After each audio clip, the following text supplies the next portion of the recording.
Nobody told you this in school. Nobody told you this in church. Nobody told you this in any of the self-help courses you paid hundreds of dollars for. The Bible, the most banned, burned, translated, mistranslated, weaponized, and argued over book in human history, was doing something that modern psychology would not have a name for until the 20th century. It was encoding inside stories about kings and prophets and burning bushes and floods, one of the most sophisticated systems of human behavioral change ever assembled. Not as theology, not as commandment, as technology, cognitive restructuring, narrative identity theory, neuroplasticity through repetition, stoic acceptance reframed as faith, the psychology of grief and resilience, the neuroscience of gratitude, the behavioral economics of delayed reward. All of it is in there. All of it was in there thousands of years before William James wrote the first psychology textbook, before Viktor Frankl survived Auschwitz and built logotherapy from the rubble, before the entire self-help industry turned ancient wisdom into airport paperbacks and charged you $40 for the privilege. And here is the part that should genuinely unsettle you. The people who assembled these texts knew exactly what they were doing. The writers and editors and compilers of the biblical canon were not primitive desert wanderers fumbling toward truth.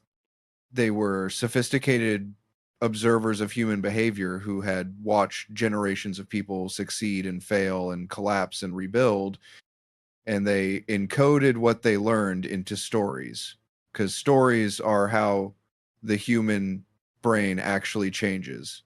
Not lectures, not commandments, stories. Modern neuroscience has a term for this now. It is called narrative transportation. When a human being becomes fully absorbed in a story, the brain does not distinguish clearly between the story and reality. The same neural pathways fire. The same emotional responses activate. The same behavioral patterns are rehearsed. You are not reading about David defeating Goliath. At the level of your nervous system, you are defeating Goliath. And that changes you. The people who wrote the Bible did not have fMRI machines, but they had something just as powerful. They had thousands of years of watching what happened to people who heard certain stories and lived by certain principles, and what happened to people who did not. They were empiricists without the vocabulary of empiricism. And the book they produced is, if you strip away the theological overlay and look at the raw psychological content, one of the most ruthlessly effective behavior modification systems ever constructed. Welcome to this channel, where ancient secrets meet modern questions. Let us start with what modern psychology actually knows about how human beings change, because without that framework, you cannot fully appreciate what the biblical writers were doing or how far ahead of their time they actually were. The field of psychology spent most of the 20th century arguing about the mechanisms of human change. Freud said you had to excavate the past. Skinner said you had to manipulate the environment. Cognitive behavioral therapists said you had to change the thoughts. Humanistic psychologists said you had to access the authentic self. And underneath all of these debates, running like a current no one fully acknowledged, was the question the biblical writers had already answered 3,000 years earlier. What is the unit of change? The answer the Bible gives is not the thought. It is not the behavior. It is not the feeling. It is the story you tell about yourself. This is what psychologists now call narrative identity, a framework developed most fully by the psychologist Dan McAdams at Northwestern University. McAdams argues that human beings do not experience their lives as a series of disconnected events. They construct a story, an autobiographical narrative that gives their life coherence, meaning, and direction. And the most important thing about that story is not whether it is objectively accurate. The most important thing is whether it is redemptive or contaminating, whether it moves toward meaning or away from it. The Bible is obsessed with this distinction. Obsessively, relentlessly, across book after book and story after story, it returns to the same question. What story are you telling about your life? Are you the slave in Egypt, or the person walking toward the promised land? Are you the prodigal son in the mud of the pig pen, or the prodigal son on the road home? Are you Job cursing the day he was born, or Job after the restoration, understanding something about suffering that cannot be learned any other way? These are not just theological categories, they are psychological ones. And modern research backs this up with a precision that would have been unimaginable to the people who first heard these stories. A 2013 study published in the Journal of Personality and Social Psychology found that people who tell redemptive stories about their difficult experiences, stories in which suffering leads to growth, insight, or transformation, have significantly better mental health outcomes, stronger relationships, and greater sense of life purpose than people who tell contaminating stories, stories in which bad things simply happen and leave damage behind. The biblical writers did not know about this study, but they structured their entire narrative tradition around exactly this finding. Now, let us get specific. Let us look at 8 verses that, when you understand what they are actually doing at the level of human psychology, become something entirely different from what you were taught in Sunday school. The first one is from the book of Proverbs, chapter 23, verse 7. As a man thinks in his heart, so is he. 7 words. And modern cognitive science has spent a century trying to unpack them.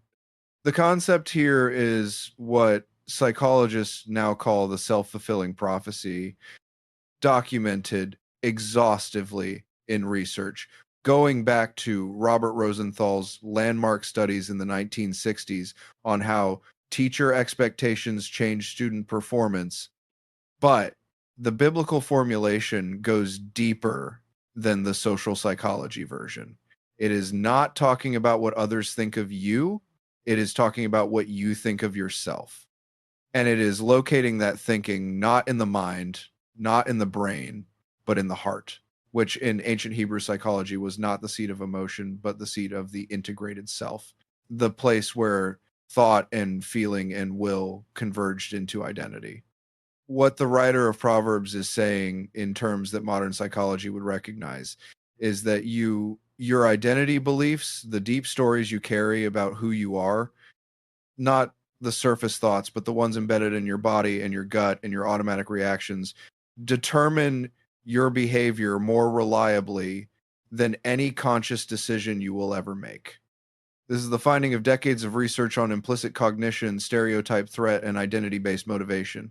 The Bible said it first, and it said it better.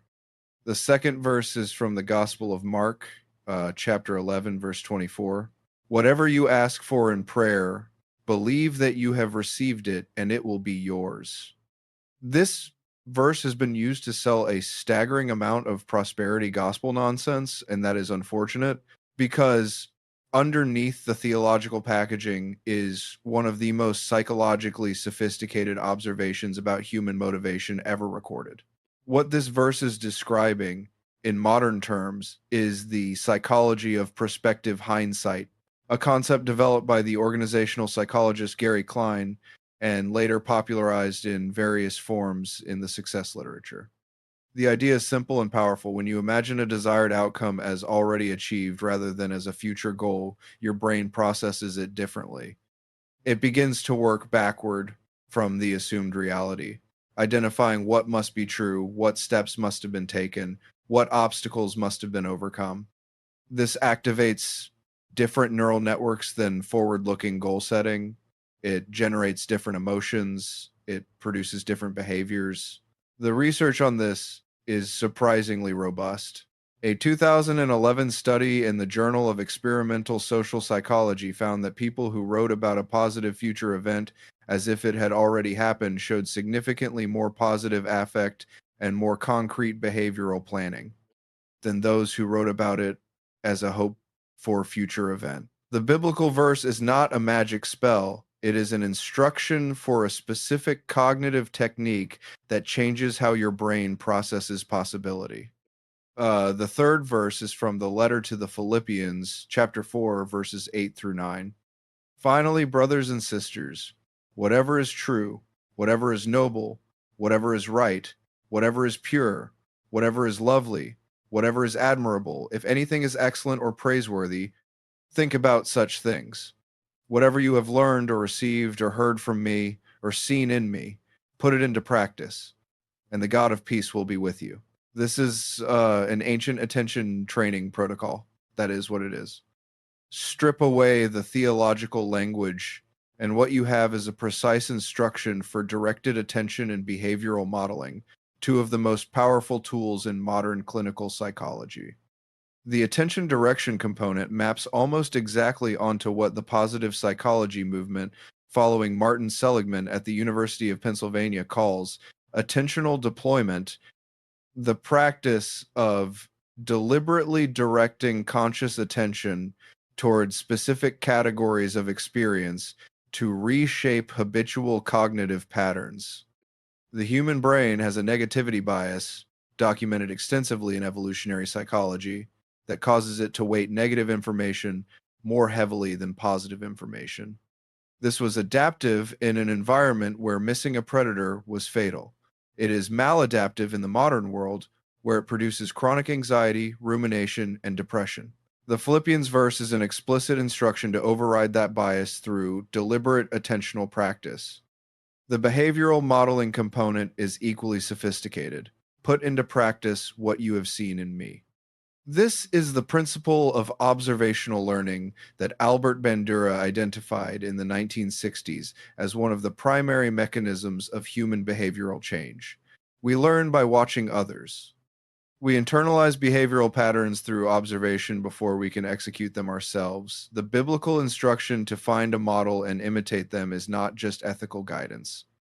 It is a technically accurate description of how human beings actually acquire new behavioral repertoires. The fourth verse is from the book of James, chapter 1, verses 2 through 4.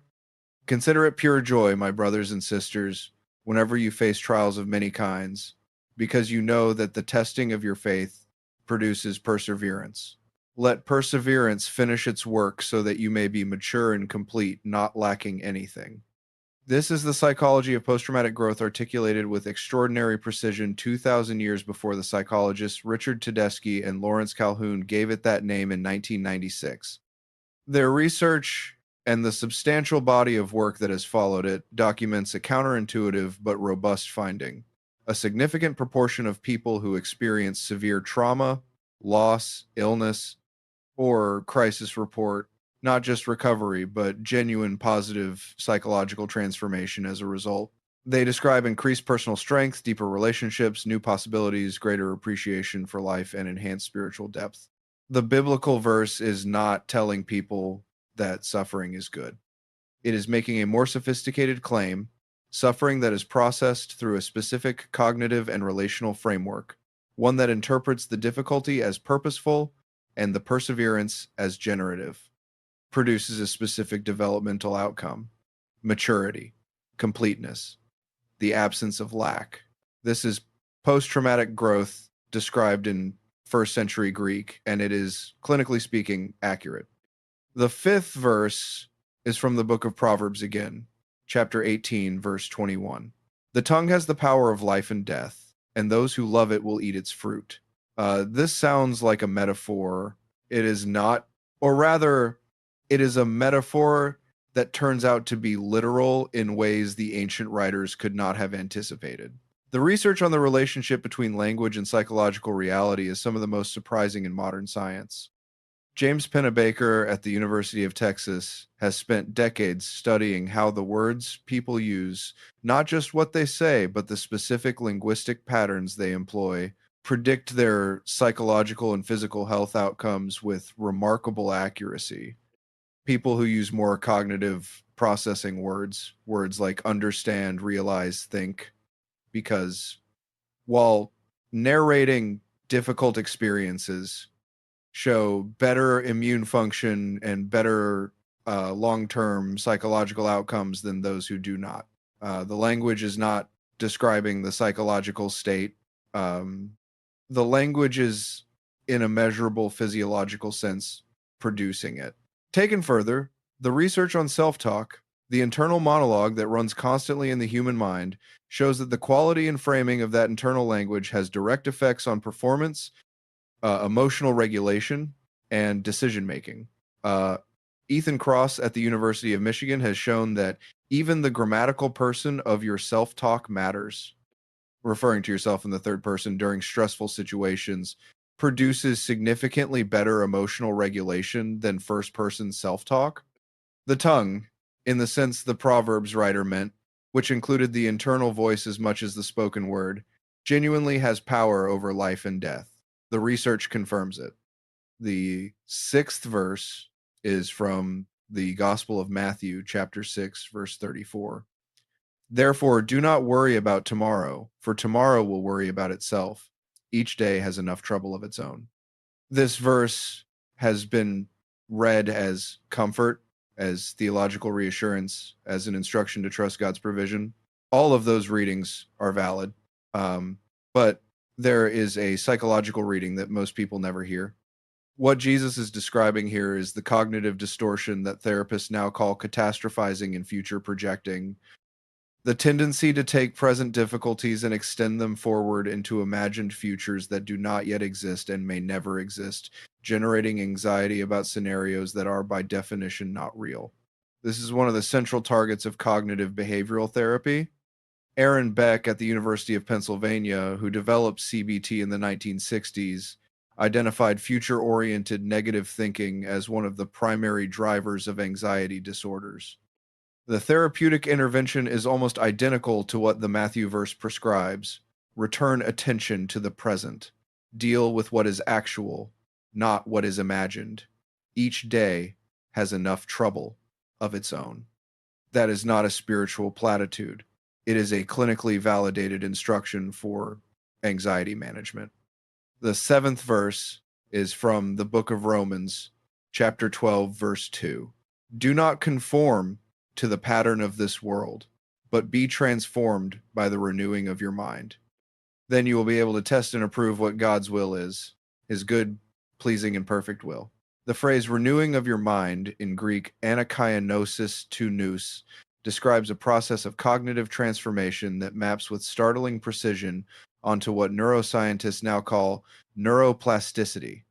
The discovery that adult human brains can form new neural connections, restructure existing pathways, and fundamentally alter habitual patterns of thought and response was one of the major scientific revisions of the late 20th century.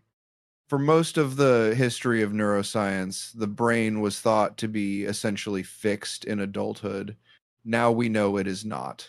It changes in response to experience, attention, practice, and deliberate effort. It can be renewed. The Romans verse is making a claim that was scientifically controversial until the 1980s and is now established scientific fact. The mind is not fixed, it can be transformed. And the transformation comes not from conforming to external patterns, not from accepting the cognitive defaults that the surrounding environment installs, but from a deliberate, internally driven process of renewal. The behaviorists of the mid-20th century would have rejected this as impossibly mentalist. The neuroscientists of the 21st century have confirmed it. The eighth and final verse is from the book of Isaiah, chapter 43, verse 18 and 19. Forget the former things, do not dwell on the past. See, I am doing a new thing. Now it springs up. Do you not perceive it? I am making a way in the wilderness and streams in the wasteland. This verse, in its original context, is addressed to a people in exile, a people who have lost everything, a people whose entire identity was built around a past that no longer exists and a future that seems impossible. And what the prophet says to them is not, remember your history and take comfort.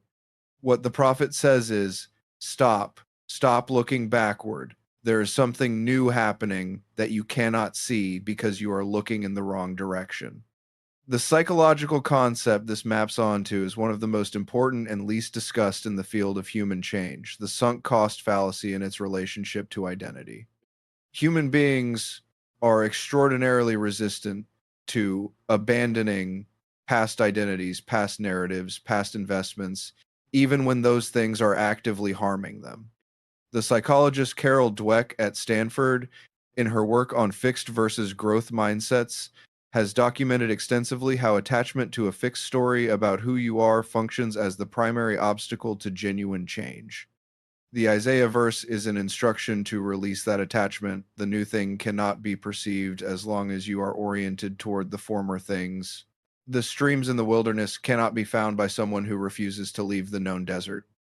This is the therapeutic insight behind acceptance and commitment therapy, behind the Buddhist concept of non attachment, behind every genuine tradition of human transformation that has ever existed. You cannot carry the old story and live the new one simultaneously. At some point, you have to turn around. Now, step back and look at what we have just examined.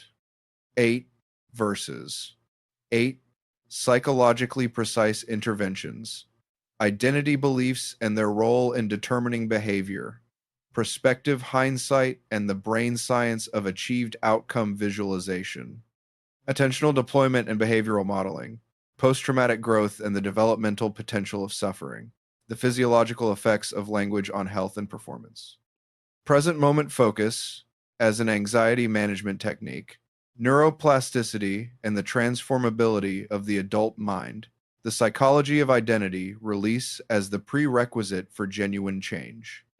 These are not theological claims. They are empirical observations about how human beings actually function, observations that took Western science between 2 and 4,000 years to independently verify.